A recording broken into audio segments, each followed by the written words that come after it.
Selamat datang di channel kami, terima kasih yang telah menekan tombol subscribe, like, dan lonceng notifikasi. Saya doakan semoga rizkinya lancar, amin.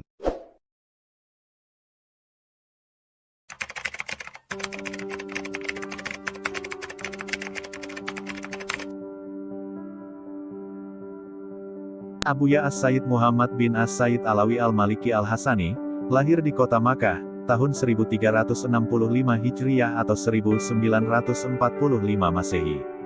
Pendidikan pertamanya adalah Madrasah Al-Falah Makkah, di mana ayah beliau As-Sayyid Alawi bin Abbas Al-Maliki Al-Hasani sebagai guru agama di sekolah tersebut, yang juga merangkap sebagai pengajar di Halaqah Masjidil Haram Makkah, yang tempatnya sangat masyhur dekat Babu Salam. Setelah As-Sayyid Alawi Al-Maliki wafat, putra beliau Abuya As-Sayyid Muhammad Al-Maliki Al-Hasani tampil sebagai penerus. Di samping mengajar di Masjidil Haram, beliau juga diangkat sebagai dosen di Universitas King Abdul Aziz Jeddah, dan Universitas Ummul Qura Makkah, mata kuliah ilmu hadits dan usuluddin. Cukup lama beliau menjalankan tugasnya sebagai dosen di dua universitas tersebut, sampai beliau memutuskan mengundurkan diri dan memilih mengajar di Masjidil Haram sambil membuka majelis taklim di kediaman beliau kawasan Utaibiyah Makkah. Tak berapa lama, tempat kediaman beliau pindah ke kawasan Rusoifah Makkah. Abuya As-Sayyid Muhammad bin As-Sayyid Alawi Al-Maliki Al-Hasani lebih suka dipanggil oleh semua santrinya dengan sebutan Abuya, daripada dengan sebutan yang lain. Panggilan Abuya ini bertujuan agar hubungan antara guru dan murid tidak sekedar hubungan dohir tapi juga hubungan batin, seperti hubungan orang tua dengan anaknya. Nasab Abuya bersambung hingga kepada baginda Rasulullah Shallallahu Alaihi Wasallam dari jalur Sayyidina Hasan bin Ali Karamallahu Wajhah. Oleh karena itu, dalam penyebutan nama beliau disematkan nisbat Al-Hasani.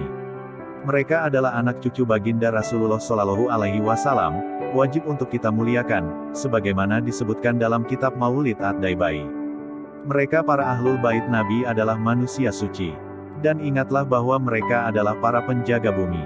Mazhab Abuya As-Sayyid Muhammad bin Alawi Al-Maliki Al-Hasani bermazhab Imam Malik. Meski demikian, Abuya tidak menyuruh para santrinya untuk mengikutinya mazhab Imam Malik, kecuali hanya beberapa orang saja. Bahkan Abuya sengaja memanggil beberapa ulama yang bermazhab Imam Syafi'i untuk mengajari fikih mazhab Imam Syafi'i. Metode Tarbiyah Abuya As-Sayyid Muhammad bin As-Sayyid Alawi Al-Maliki Al-Hasani di dalam mendidik santri-santrinya tercermin dalam beberapa kalam hikmah beliau, antara lain. Abuya lebih mengutamakan akhlak daripada ilmu. Aku mendahulukan mengajarkan akhlak dan muruah, sebelum mengajarkan ilmu dan kitab. Abuya lebih mengutamakan hikmah daripada ilmu. Santri penghikmah lebih baik bagiku daripada santri yang giat belajar. Karya Abuya As-Sayyid Muhammad bin Alawi Al-Maliki Al-Hasani termasuk ulama produktif yang banyak menghasilkan karya berupa kitab-kitab pedoman Ahlus Sunnah wal Jamaah. Karya-karya Abuya lebih dari 100 kitab, baik yang sudah dicetak ataupun yang masih berupa mahtutat, manuskrip.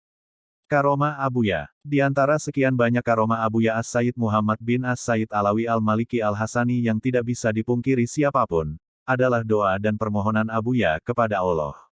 Saya memohon kepada Allah agar ruhku dicabut ketika saya berada di tengah santri-santri dan kitab-kitabku, dan saya dalam keadaan berpuasa.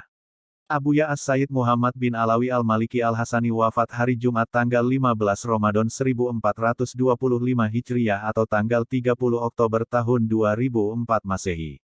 Beliau wafat di kamar beliau yang penuh dengan kitab-kitab dan ditunggui oleh para santri beliau. Semoga kita sebagai santri dan pecinta Abuya Al-Maliki selalu mendapat barokah dan madat Abuya Al-Maliki. Al-Fatihah. Wallahu a'lam bishshawab.